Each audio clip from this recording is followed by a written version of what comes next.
In the world of tomorrow, plastics will certainly call the tune.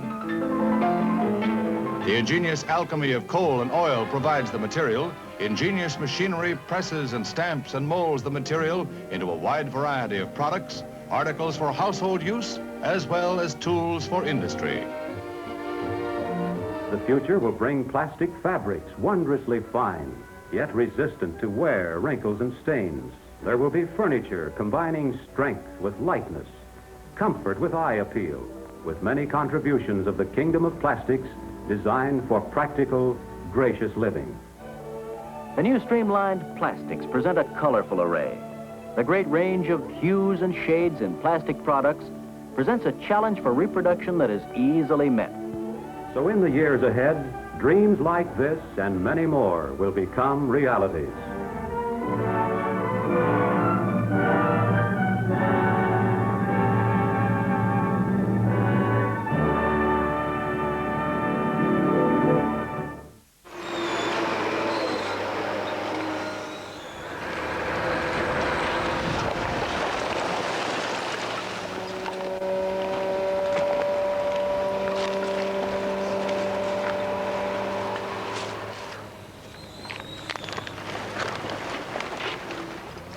Plastics are everywhere. We use them in all kinds of things. We can't imagine a world without plastic.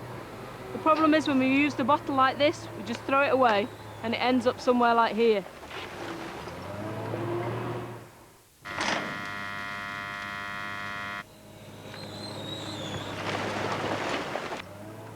When we make plastic, we're using a really valuable resource, oil. When we throw plastic away, we're using another resource, land. But plastic's a really useful material. So what is the future for plastic?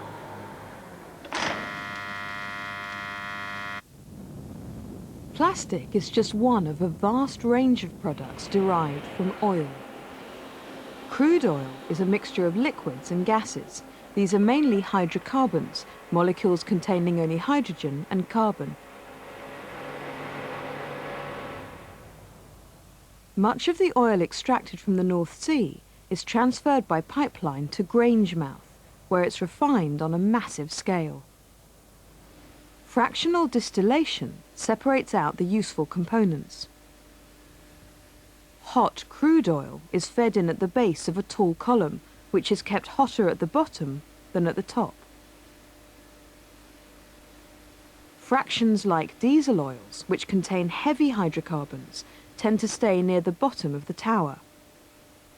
Lighter hydrocarbons have lower boiling points, so they vaporize and rise up the tower, where they cool and eventually recondense.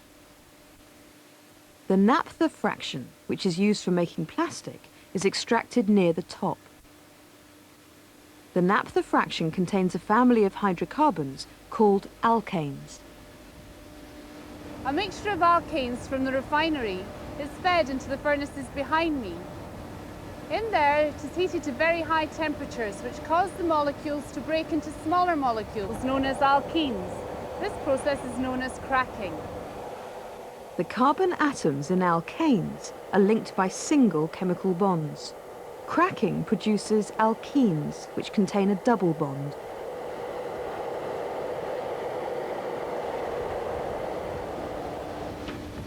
This is ethene. It has two carbon atoms attached by a double bond. Each of the carbon atoms has two hydrogens attached. The double bond allows us to join lots of these molecules together to make polyethene or polythene. Polythene is produced from ethene by polymerization. Ethene is a gas, and a strong vessel is needed to contain it, since the process takes place at very high temperature and pressure. Even under these conditions, polymerization won't go by itself, so a catalyst has to be added. Large amounts of ethene gas are pumped in along a pipe to create a high pressure. The more ethene molecules there are to collide with each other, the faster the polymerization will happen. Once their double bonds are broken, the ethene molecules can link together using single bonds, and ethene gas becomes solid polythene. one of the most widely used polymers.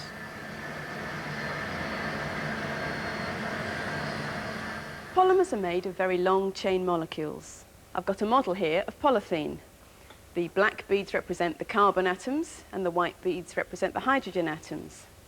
A typical molecule would have many thousands of these carbon atoms all joined together, and on this scale it would be a few kilometres long. The bonds between the carbon atoms are covalent bonds, which are very strong, but it's possible to rotate the molecule around these covalent bonds, and this makes these long chain molecules very flexible indeed.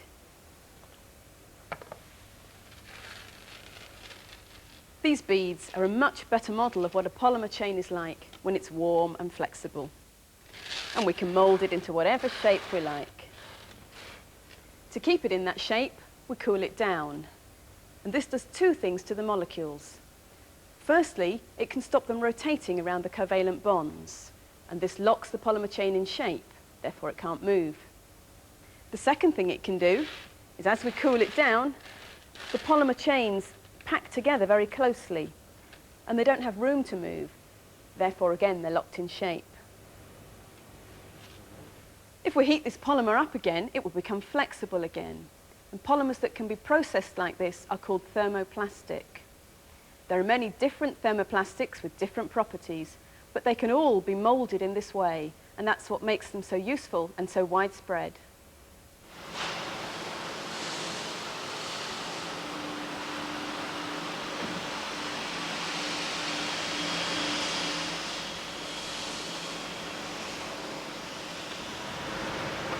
This is polythene, our basic raw material. When we heat this, it becomes soft and mouldable. From these little beads we can make any shape we want. Today this machine is set up to make wheel bins. We take the heated polythene, heat it up to 240 degrees Celsius and push that into the mould. Once the mould is full, we need to cool it down to below 80 degrees C. That then retains the shape. That's the wheel bin made. The process is cost effective and simple. If we wish to make another shape, we simply change the mould and set up, and we have another product.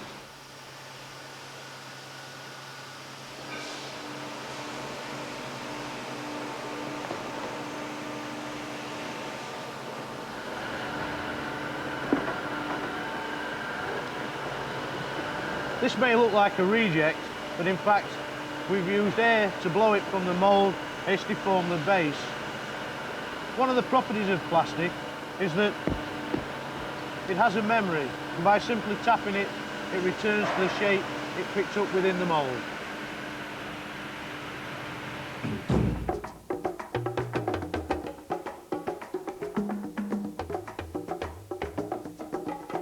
Once I've used plastic for the first time, I actually found it so versatile and just really exciting. It gave me lots of colours and textures and surfaces, and because it's a relatively new material, it's still got possibilities for experimenting.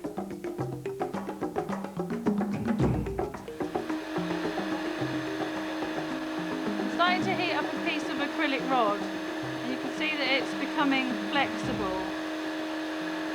The heat changes the chemical structure so that you can actually start playing with the material. Using various pliers and tweezers and bits and pieces, you can start to shape and structure the perspex.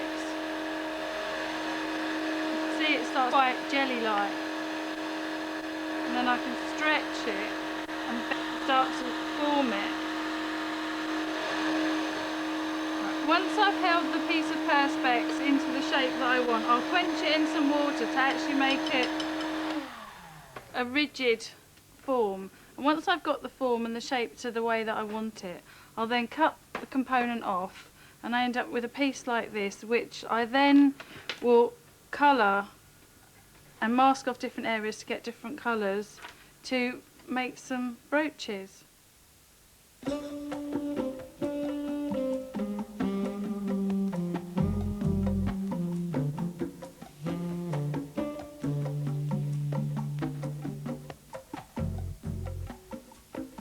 colour them lots of different colours, but some of the interesting things that happen are if you put methylated spirits on it, it brings out lots of fractures, and also one can press it into different textured surfaces so that it picks up sort of nice textures and different patterns. Any thermoplastic can be remoulded into a new shape. Thermosets, such as polyester resin, can only be moulded once. I also make other jewellery pieces like these using a polyester resin which is poured into a silicone rubber mould, like so. Once the resin's set and I take it out of the mould, I cut the excess off and I file it and sand it so that I get a nice smooth shape.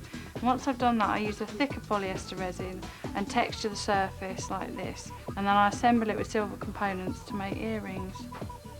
Because this is a thermoset plastic, I can't actually reshape it once it's set, but I can, because it's so versatile, use it in lots of different ways. I can make larger objects with different textures, colours. It's wonderful for jewellery, it's excellent. In a thermoset, the polymer molecules become bonded to each other to form a network that is not flexible.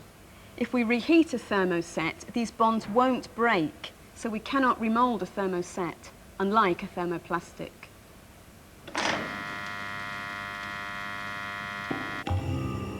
The properties of all plastics depend on the way they're processed. Because of its lightweight strength, polythene is used to make shopping bags and thousands of other durable items. Of course, even a solid block of polythene has its limitations.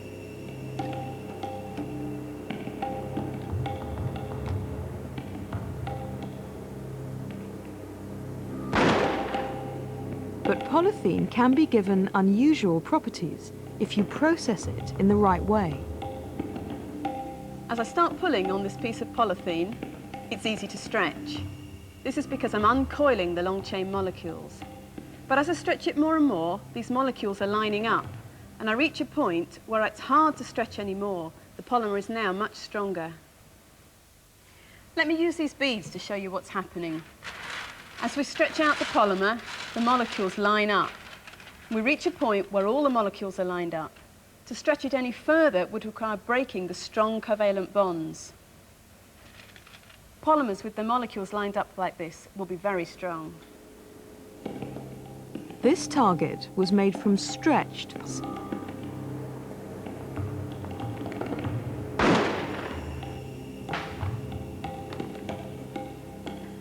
The target can absorb a heavy impact without breaking, but it's made from exactly the same polymer as cling film.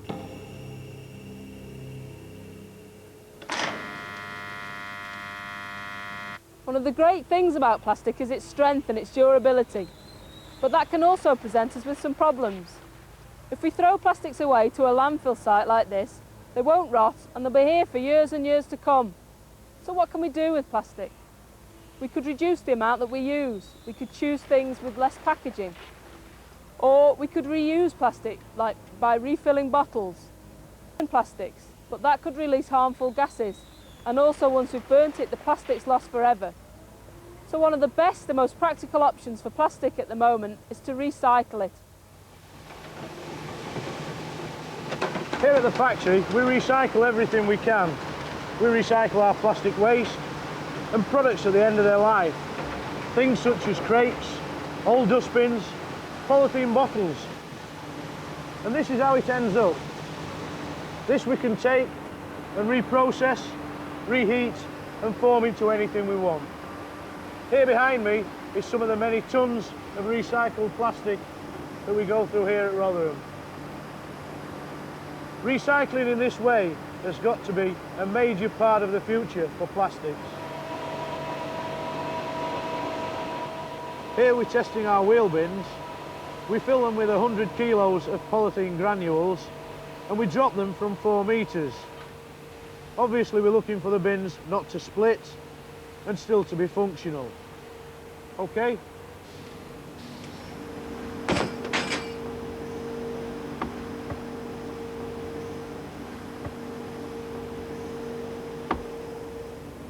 Here's where the bins hit the floor. As you can see, it's slightly deformed. but over the next 2 or 3 days it will recover, leaving only some slight stress marks. But the bin is totally functional. We also make wheel bins out of recycled material. We test them in exactly the same way and they perform just as well.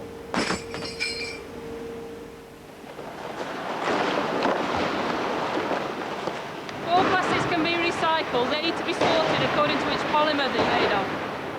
They'll be sorted into PE, polyethylene, PVC, which is polyvinyl chloride, and PET, which is polyester. At the moment, sorting the plastics is done by hand and it takes a lot of time and effort. In the future, with new technologies and maybe electronic labelling, this will be a lot simpler. But whatever happens, recycling is well worth the effort. Just 5 of these bottles can be made into this fibre and fill a jacket like the one I'm wearing. Mechanical recycling is now widely practiced, but it is limited because you can only recycle polythene to make more polythene, PVC to make more PVC, and so on. For true recycling, we need to go back to an earlier stage of the original manufacture process. In this pilot plant, we take a variety of waste plastics and turn them into a material which resembles the naphtha fraction of crude oil.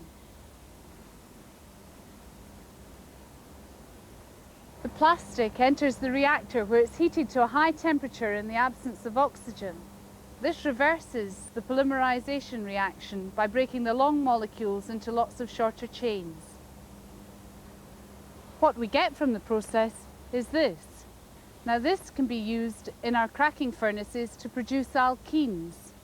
These alkenes can then be polymerized.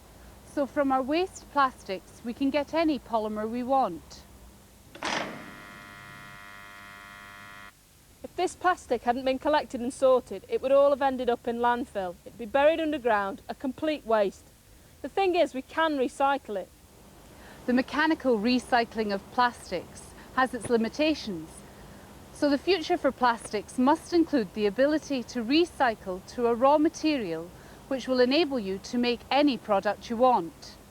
In the last 50 years, we've all become used to using polymers in our everyday lives. But polymers can be used for many other things. We could have polymers that can be used in our bodies for artificial bone and artificial organs. We could have polymers that conduct electricity and can be used in electronic components and in batteries. We could have polymers that can withstand very high temperatures and be used in car engines. In fact, polymers can be designed to almost any purpose, and we're going to be using them much more in the future. In the future, we're going to have to take more care of how we use plastic. The more we understand about its properties, the easier it is for us to use it more effectively and not misuse it.